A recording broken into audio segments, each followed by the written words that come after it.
ఓం నమో వెంకటేశాయ. ముఖ్యంగా నాకు ఈ అవకాశం ఇచ్చినటువంటి పెద్దలు, గౌరవనీయులు ముఖ్యమంత్రి శ్రీ నారా చంద్రబాబు నాయుడు గారికి నా హృదయపూర్వక ధన్యవాదాలు.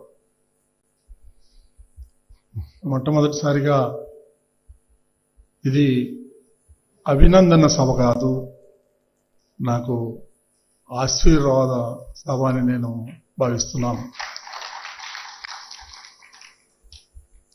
ముఖ్యంగా నేను ఎక్కడ కూడా ఏ సభల్లో కానీ ఎక్కడ కానీ పోయి మాట్లాడిన సందర్భం లేదు. మొట్టమొదటిసారిగా నా మిత్రుడు వంశీ అడిగితే స్టూడియోకి వెళ్ళాను. ఇకపోతే చాలామంది అనుకుంటారు ఏదో టీవీ పెట్టాడు, ఏదో చంద్రబాబు నాయుడికి సపోర్ట్ చేశారు, అందు గురించి నాకు టీటీడీ చైర్మన్ ఇచ్చారని ఒక అపోహ ఉంది. నేను అది మీకు క్లారిఫై చేస్తాను 2 నిమిషాల్లో. నేను 1971లో హైదరాబాద్ వచ్చాను. 1972లో ఎన్టీఆర్ ఫ్యాన్స్ అసోసియేషన్ రిజిస్టర్ చేశాను. నేను దానికి జనరల్ సెక్రటరీ ఉన్నా. అప్పట్లో శ్రీపతి రాజేశ్వరరావు, నెల్లూరు రమేష్ రెడ్డి, మేమంతా కలిసి ఇక్కడ అసోసియేషన్ పెట్టి చాలా కార్యక్రమాలు చేశాం. ఒక కార్యక్రమం సందర్భంగా 1977లో ఇదే మురళీమోహన్ గారిని, ఎన్టీ రామారావుని తీసుకెళ్లి మేము సన్మానం చేసుకున్నాం.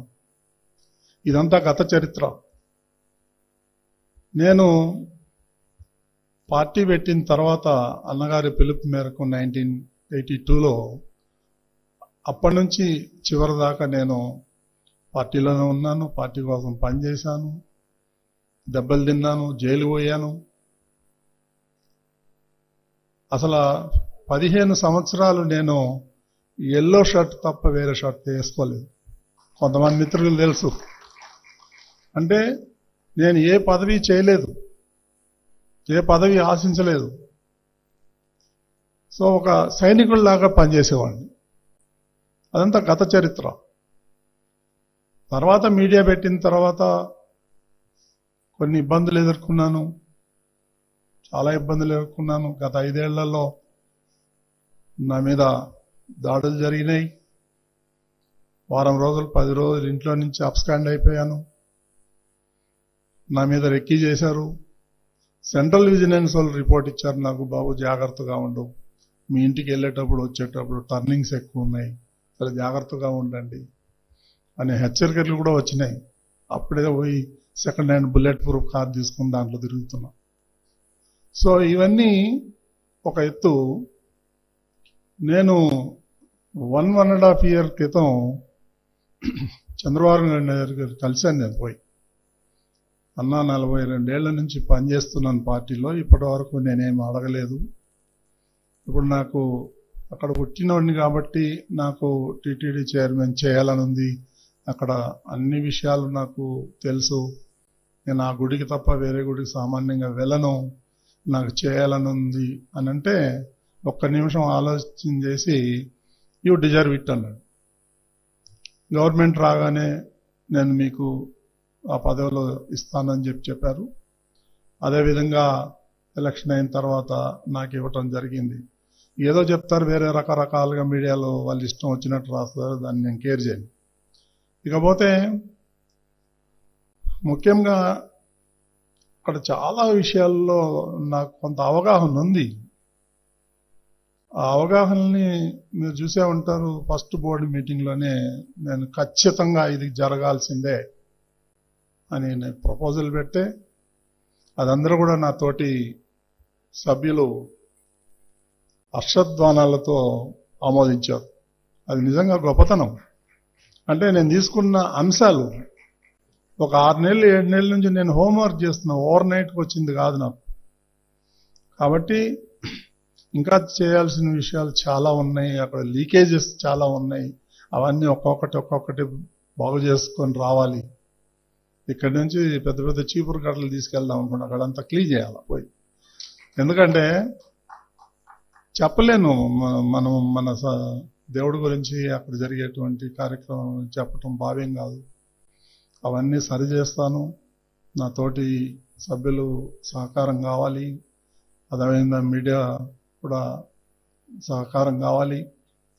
అన్నిటికన్నా మించిన భగవంతుడు నాకు ధైర్యం ఇచ్చాడు, ఇస్తాడు అని ఆశ ఉంది.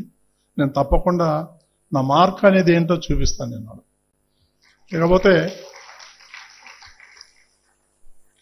నేను ముఖ్యమంత్రి గారిని కలిసినప్పుడు కూడా ఆయన కూడా చెప్పాడు, ఇక్కడ ప్రజాప్రతినిధులకి ఇబ్బందిగా ఉంది. అదేవిధంగా కేటీఆర్ కానీ, బండి సంజయ్ కానీ, వీళ్ళందరి నుంచి చాలా విన్నపాలు వస్తున్నాయి. అదేవిధంగా తెలంగాణలో ఉన్నటువంటి జడ్జెస్ కూడా దర్శనం దొరకట్లేదు. వాళ్ళు ఒక రిప్రజెంటేషన్ ఇచ్చారు. అదేవిధంగా కేబుల్ ఆపరేటర్స్, జర్నలిస్టులు వీళ్ళందరూ ఉన్నారు. నేను ఈరోజు కానీ రేపు కానీ ముఖ్యమంత్రి గారు ఇక్కడే ఉన్నారు కాబట్టి నేను అపాయింట్మెంట్ అడిగాను. అపాయింట్మెంట్ తీసుకుని నేను దీనికోసం ఇవన్నీ చిన్న చిన్న ప్రాబ్లమ్స్ ఉన్నాయి, ఆయన దృష్టికి తీసుకొచ్చి నేను తప్పకుండా అమలు చేస్తాను. అందులో మీకు ఎలాంటి ఇబ్బంది జరగకుండా దర్శనాలు చూసే బాధ్యత నేను తీసుకుంటాను. మీరు ఎప్పుడైనా నాకు ఫోన్ చేయొచ్చు, లేదంటే మాకు పిఏలు, సిపిఆర్ వాళ్ళు ఉంటారు, వాళ్ళ నెంబర్లు కూడా నేను షేర్ చేస్తాను. మీకు అలాంటి ఏమి ఇబ్బంది లేకుండా చూసుకునే బాధ్యత నేను తీసుకుంటాను. ఇక ఏదన్నా నా వల్ల ఏమన్నా పొరపాట్లు ఏమన్నా జరుగుంటే క్షమించమని అడుగుతాను దేవుణ్ణి. నాకు మనోధైర్యం ఇది, నేను గట్టిగా పోరాడతాను. ఏది తీసుకున్నా ఇందాక రవి చెప్పినట్టు నేను సామాన్యంగా ఏది టేకప్ చేయను. టేకప్ చేస్తే దాని అంతు చూస్తా, ఎవరికి భయపడను. మీకు అందరికీ తెలిసిన విషయం, చాలామంది సీనియర్ జర్నలిస్ట్ ఉన్నారు ఇక్కడ. నేను అతి మొండివాడిని, నేను దేన్ని వదలను. నేను నిజాయితీగా ఉండా. మొన్న కూడా అధికారులతో సమావేశం పెట్టాను. నేను కొంచెం తేడాగాడిని, నాతో కొంచెం జాగ్రత్తగా ఉండండి మీరు. నేనే తప్పు చేయను, మీరు తప్పు చేస్తే మాత్రం వదిలిపెట్టనండి. సో ఇప్పుడు కొంచెం సర్దుకుంటున్నారు అందరూ. ఓవర్ నైట్ అయ్యే పనులు కావు. ఒక్కొక్క డిపార్ట్మెంట్ పిలిచి దాన్ని క్లీన్ చేసే పనిలో ఉన్నాను. కాబట్టి మీరందరూ నాకు ఈ అవకాశం ఇచ్చినటువంటి పెద్దలందరికీ కూడా హృదయపూర్వక ధన్యవాదాలు.